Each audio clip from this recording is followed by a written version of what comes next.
আবহাওয়া ও জলবায়ু। নিচের ছবিগুলোতে কি দেখতে পাচ্ছ?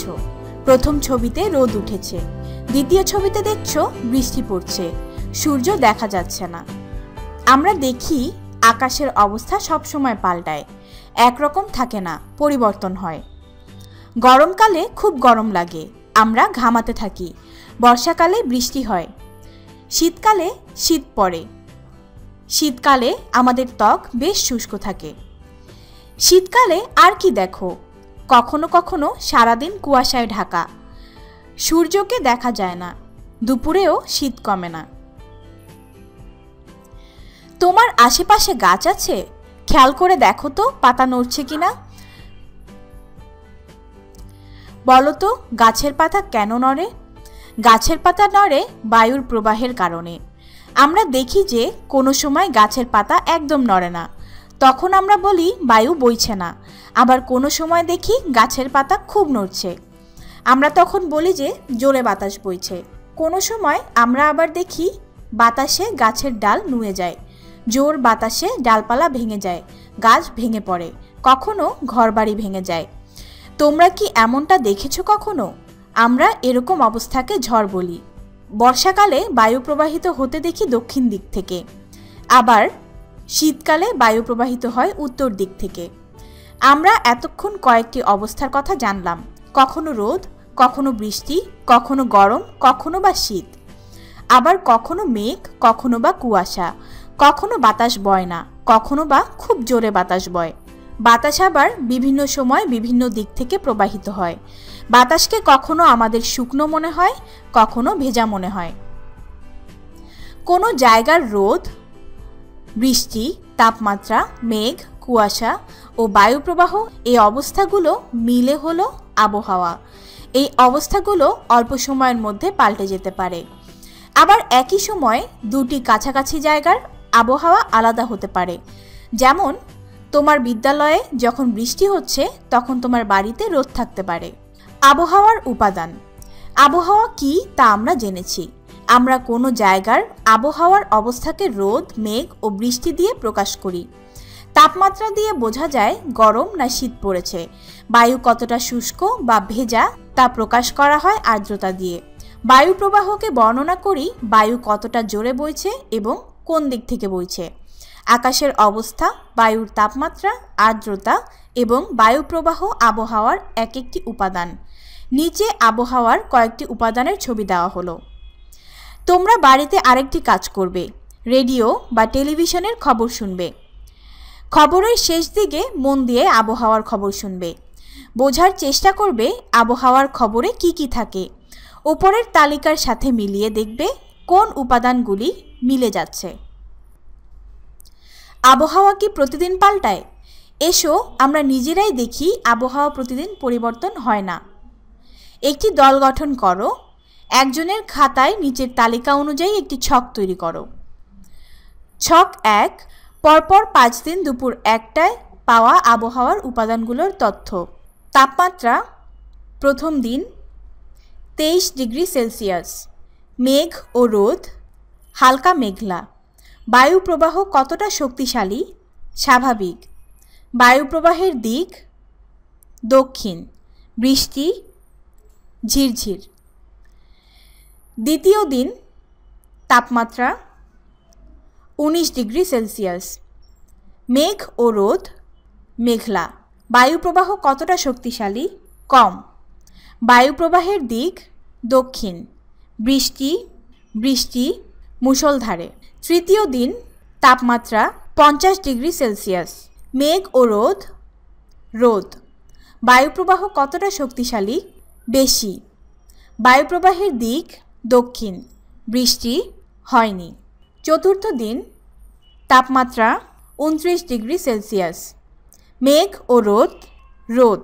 বায়ু প্রবাহ কতটা শক্তিশালী? প্রবল। বায়ু প্রবাহের দিক দক্ষিণ, বৃষ্টি হয়নি।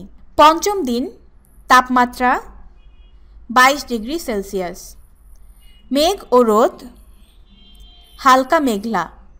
বায়ু প্রবাহ কতটা শক্তিশালী? স্বাভাবিক। বায়ু প্রবাহের দিক দক্ষিণ, বৃষ্টি হয়নি। নির্ধারিত সময়ে থার্মোমিটার দিয়ে তাপমাত্রা মেপে নির্ধারিত ঘরে লিখো। নির্ধারিত সময়ে বাইরে দাঁড়িয়ে দেখো মেঘমুক্ত নীল আকাশ না মেঘ আছে। মেঘ থাকলে হালকা না ঘন, পেঁজা তুলোর মতো না কালো, কড়া রোদ না হালকা মিষ্টি রোদ। যা দেখছো তা সংক্ষেপে নির্ধারিত ঘরে লিখো। বিদ্যালয়ের পতাকা ও গাছের পাতার দিকে তাকিয়ে দেখো। পতাকা ও গাছের পাতা কতটা নড়ছে। জোরে নড়লে বায়ু জোরে বইছে, আর আস্তে নড়লে বায়ু আস্তে বইছে। বুঝতে পারো কি বায়ু কোন দিক থেকে বইছে? তোমরা যা দেখছো তা লিখো। বাইরে তাকিয়ে দেখো বৃষ্টি পড়ছে কিনা। বৃষ্টি পড়লে কেমন বৃষ্টি হচ্ছে, মুষলধারে না ঝিরিঝিরি। তোমাদের খাতায় আঁকা ছকে লিখো। তোমাদের ছকটির সবগুলো ঘর পূরণ হয়ে গেলে ছকটি মনোযোগ দিয়ে লক্ষ্য করো। বোঝার চেষ্টা করো আবহাওয়া একই আছে না পরিবর্তন হয়েছে। পরিবর্তন হলে কোন উপাদানটি সবচেয়ে বেশি পরিবর্তন হয়েছে। আবহাওয়ার পরিবর্তনের কারণ। একটু আগেই জেনেছো যে আবহাওয়া অল্প সময়ের মধ্যেই পাল্টে যেতে পারে। কোনো সকালে হয়তো দেখো তেমন গরম নেই, দুপুরে বেশ গরম পড়ছে। কেন এভাবে আবহাওয়া বদলে গেল? আবহাওয়া পরিবর্তন বা বদলের অনেক কারণ রয়েছে, তবে এ পরিবর্তনের প্রধান কারণ সূর্যের তাপ। রাতে কম গরম পড়ে কারণ তখন সূর্য তাপ দেয় না। দুপুরবেলা বেশ গরম পড়ে কেন? কারণ তখন সূর্য আমাদের মাথার উপর থেকে কিরণ দেয়।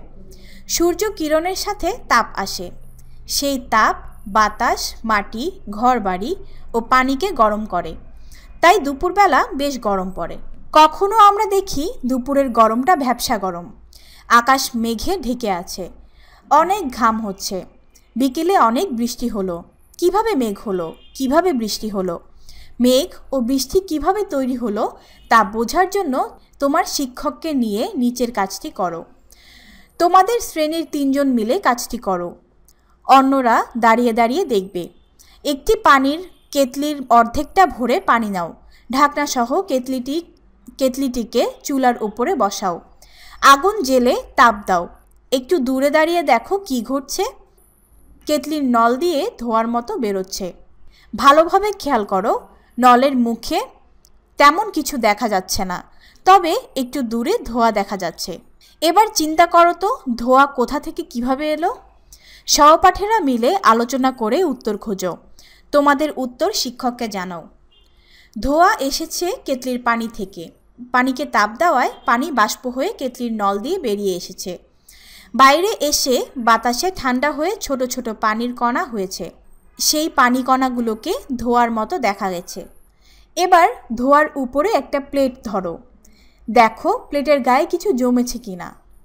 দেখবে প্লেটের গায়ে ফোঁটা ফোঁটা পানি জমেছে। কিভাবে পানি জমলো? ধোঁয়ার পানি কণাগুলো একসাথে হয়ে বড় হয়ে পানির ফোঁটা হয়েছে।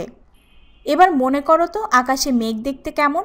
ধোঁয়ার মতো, কখনো সাদা ধোঁয়ার মতো, কখনো সাদা ধোঁয়ার মতো, আর কখনো বা কালো ধোঁয়ার মতো। কেতলির ধোঁয়ার মতো মেঘও পানি থেকে এসেছে। পুকুর, খাল, বিল, নদী ও সাগরের পানি সূর্যতাপে বাষ্প হয়ে আকাশে উঠে যায়। আকাশে তা ঠান্ডা হয়ে ছোট ছোট পানিকণায় পরিণত হয়। ছোট ছোট পানিকণা আকাশে ভেসে বেড়ায়, এটাই মেঘ। ছোট ছোট পানিকণা একসাথে হয়ে বড় পানিকণা হয়। বড় পানিকণা আকাশে ভেসে থাকতে পারে না, ফোঁটা ফোঁটা পানি হয়ে নিচে নেমে আসে, এটিই বৃষ্টি। শীতের সকালে শিশির দেখেছ? ঘাসের উপরে বিন্দু বিন্দু জল। কেউ ঘাসের উপর পানি ছিটিয়ে দিয়েছে, বৃষ্টি হয়েছে? না, কেউ পানি ছিটায়নি, বৃষ্টি হয়নি। আসলে শিশির পড়েছে। শিশির কিভাবে হয়? বৃষ্টির মতো করেই শিশির তৈরি হয়। দিনের বেলা পুকুর, খাল, বিল, নদী থেকে পানি বাষ্প হয়ে বাতাসে ভেসে বেড়ায়। শীতের রাতে বাষ্প ঠান্ডা হয়ে পানির কণা হয়ে নিচে নেমে আসে। এই পানির কণাগুলো আমরা শিশির হিসেবে দেখি। আমাদের জীবনে আবহাওয়া নানাভাবে আমাদের জীবনকে প্রভাবিত করে। শীত পড়লে আমরা গরম কাপড় পরি। বৃষ্টি হলে আমরা ছাতা নিয়ে বাইরে যাই। গরম পড়লে হাত পাখা ও বৈদ্যুতিক পাখা দিয়ে শরীরকে ঠান্ডা করি। এবার ভাব, রোদ, বৃষ্টি এগুলো আমাদের জীবনে দরকার আছে কি? শীত কি দরকার আছে? তোমরা কি খেয়াল করেছো শীতের সময় কিছু শাকসবজি ভালো জন্মে, অন্য সময়ে এগুলো ভালো হয় না। আবার বৃষ্টি হয় বলে আমরা নানা ফসল ফলাতে পারি। তাই আবহাওয়ার সকল উপাদান আমাদের জন্য দরকার। আবার তোমরা ভাবো তো, সব রকম আবহাওয়া কি আমাদের জন্য সুফল নিয়ে আসে? চিন্তা করো, 1 মাস ধরে যদি বৃষ্টি হয় তাহলে কি হবে? বাড়ির আশেপাশে পানি জমে যাবে, রাস্তাঘাট ডুবে যাবে, তোমরা বিদ্যালয়ে যেতে পারবে না, ফসল পানিতে তলিয়ে যাবে, ঘরবাড়িও পানিতে তলিয়ে যেতে পারে। আমরা এরকম অবস্থাকে বন্যা বলি। বন্যা আমাদের উপকারের চেয়ে ক্ষতি করে বেশি। একইভাবে বায়ু প্রবাহ আমাদের দরকার, কিন্তু ঝড় আমাদের জন্য বিপদ নিয়ে আসে। এভাবে বিরূপ আবহাওয়া আমাদের জীবনে সমস্যা নিয়ে আসে। জলবায়ু, আমরা দেখি সকালে আবহাওয়া ভালো ছিল কিন্তু দুপুরে আবহাওয়া খারাপ, বৃষ্টি আর ঝড় হচ্ছে। তাই আবহাওয়া হলো কোনো জায়গার অল্প সময়ের অবস্থা। জলবায়ু হলো কোনো স্থানের অনেক বছরের আবহাওয়ার একটি গড় অবস্থা। যেমন আমরা দেখি বাংলাদেশে 3 মাসের মতো সময় শীত পড়ে, বছরের বাকি সময়টা গরম পড়ে, 3 মাস বেশ বৃষ্টি হয়। এরকম আবহাওয়া তোমার বাবা মা যখন ছোট ছিলেন তখনও দেখা যেত। 20 বা 30 বছর ধরে বাংলাদেশের গড় আবহাওয়া একই রকম। বাংলাদেশের জলবায়ু উষ্ণ বা গরম এবং ভেজা বা আর্দ্র। রাশিয়া নামের দেশের কথা শুনেছ? আমাদের দেশের অনেক উত্তরে এই দেশটি। এখানে বছরের বেশিরভাগ সময় খুব ঠান্ডা, এতটাই ঠান্ডা যে পুকুরের পানি জমে বরফ হয়ে যায়। রাশিয়ার জলবায়ুকে আমরা শীতল জলবায়ু বলতে পারি। বাংলাদেশের জলবায়ু কেমন? খেয়াল করো, বাংলাদেশে 2-3 মাস শীত পড়ে, তারপরও বাংলাদেশের জলবায়ুকে কেন গরম বলা হয়? কারণ জলবায়ু হলো দীর্ঘ সময়ের সামগ্রিক ফল। আবার রাশিয়ায় কয়েক মাস গরম পড়ে, তারপরও ওখানকার জলবায়ুকে শীতল বলা হয়, কারণ মোটের ওপর ওখানকার জলবায়ু শীতল। শূন্যস্থান পূরণ করো। কোনো জায়গার দীর্ঘদিনের আবহাওয়ার সামগ্রিক অবস্থা হলো ড্যাশ। কোনো জায়গার দীর্ঘদিনের আবহাওয়ার সামগ্রিক অবস্থা হলো জলবায়ু। মেঘের পানির কণা অতিরিক্ত ঠান্ডা হয়ে ড্যাশ হয়। মেঘের পানির কণা অতিরিক্ত ঠান্ডা হয়ে বৃষ্টি হয়। বাংলাদেশে ড্যাশ কালে কুয়াশা পড়ে। বাংলাদেশে শীতকালে কুয়াশা পড়ে। ভালো ফসল ফলাতে ড্যাশ প্রয়োজন। ভালো ফসল ফলাতে বৃষ্টির প্রয়োজন। অনেক বৃষ্টি ড্যাশ কারণ হতে পারে। অনেক বৃষ্টি বন্যার কারণ হতে পারে। সঠিক উত্তরে টিকচিহ্ন দাও। কোনটি আবহাওয়ার উপাদান?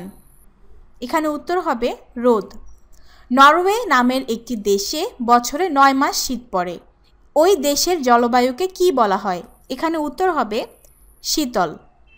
আবহাওয়া পরিবর্তনের প্রধান কারণ কি? এখানে উত্তর হবে সূর্যের তাপ। মেঘ হয় কোনটি থেকে?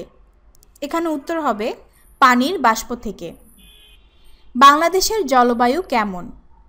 এখানে উত্তর হবে উষ্ণ ও আর্দ্র। সংক্ষিপ্ত উত্তর প্রশ্ন। আবহাওয়ার উপাদানগুলোর নাম লিখো। আবহাওয়ার উপাদানগুলো হচ্ছে রোদ, বৃষ্টি, তাপমাত্রা, মেঘ, কুয়াশা ও বায়ুপ্রবাহ। বাংলাদেশের জলবায়ু কেমন? 20-30 বছর যাবৎ বাংলাদেশের গড় আবহাওয়া একই রকম। সেই হিসেবে বাংলাদেশের জলবায়ু উষ্ণ ও আর্দ্র। মেঘ কি? সূর্যতাপে বাষ্প হয়ে পানিকণা আকাশে ভেসে বেড়ায়। এটি কখনো সাদা ধোঁয়া, কখনো কালো ধোঁয়ার মতো দেখায়। আকাশে ভেসে থাকা এ পানিকণাকে মেঘ বলে। বেশি বৃষ্টি হলে কি সমস্যা হয়? বেশি বৃষ্টি হলে বাড়ির আশপাশ ডুবে যায়, ফসল পানির নিচে তলিয়ে যায়, নদী নালা, খাল বিল, পুকুর পানিতে থই থই করে। এ অবস্থাকে বন্যা বলে। সুতরাং বেশি বৃষ্টি হলে বন্যা হয়। রচনামূলক প্রশ্ন।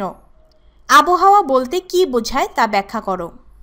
আবহাওয়া হলো কোনো জায়গার অল্প সময়ের অবস্থা বা কোনো জায়গার রোদ, বৃষ্টি, তাপমাত্রা, মেঘ, কুয়াশা ও বায়ুপ্রবাহ ইত্যাদি অল্পকালীন অবস্থা মিলে হলো আবহাওয়া। এ অবস্থা অল্প সময়ের মধ্যে পরিবর্তন হতে পারে। যেমন কখনো গরম, কখনো ঠান্ডা, কখনো মেঘযুক্ত, কখনো মেঘমুক্ত আকাশ, কখনো তাপমাত্রা অনেক বেশি, আবার কখনো তাপমাত্রা কম। এমনই অল্প সময়ের মধ্যে আবহাওয়ার এই উপাদানগুলোর পরিবর্তন ঘটে। আবহাওয়া ও জলবায়ুর মধ্যে পার্থক্য কী? আবহাওয়া ও জলবায়ুর মধ্যে পার্থক্য একটি ছক আকারে দেখানো হলো। আবহাওয়া হচ্ছে কোনো জায়গার অল্প সময়ের অবস্থা। জলবায়ু হচ্ছে আবহাওয়ার কয়েক বছরের গড় অবস্থা। আবহাওয়ার কথা ঘন্টায় ঘন্টায় জানতে পারি, জলবায়ু কয়েক বছর পর ছাড়া জানতে পারি না। রোদ, বৃষ্টি, তাপমাত্রা, মেঘ, কুয়াশা ও বায়ুপ্রবাহ আবহাওয়ার উপাদান। আবহাওয়ার উপাদানগুলোই জলবায়ুর উপাদান। শিশির কিভাবে হয় তা লিখো। দিনের বেলা পুকুর, খাল, বিল, নদী থেকে পানি বাষ্প হয়ে বাতাসে ভেসে বেড়ায়। শীতের রাতে বাষ্প ঠান্ডা হয়ে পানির কণায় পরিণত হয়ে নিচে নেমে আসে। এই কণাগুলোকে বিভিন্ন উদ্ভিদের পাতার উপর ফোঁটার আকারে আমরা দেখতে পাই। এই পানির কণাগুলোকে আমরা শিশির বলি। পানি থেকে কিভাবে মেঘ এবং মেঘ থেকে কিভাবে বৃষ্টি হয় তা চিত্র এঁকে দেখাও। নিজে নিজে করো। বাড়িতে রেডিও বা টেলিভিশনে আবহাওয়ার খবর শোনো। খবর থেকে আবহাওয়ার উপাদানগুলো চিহ্নিত করে লিখো।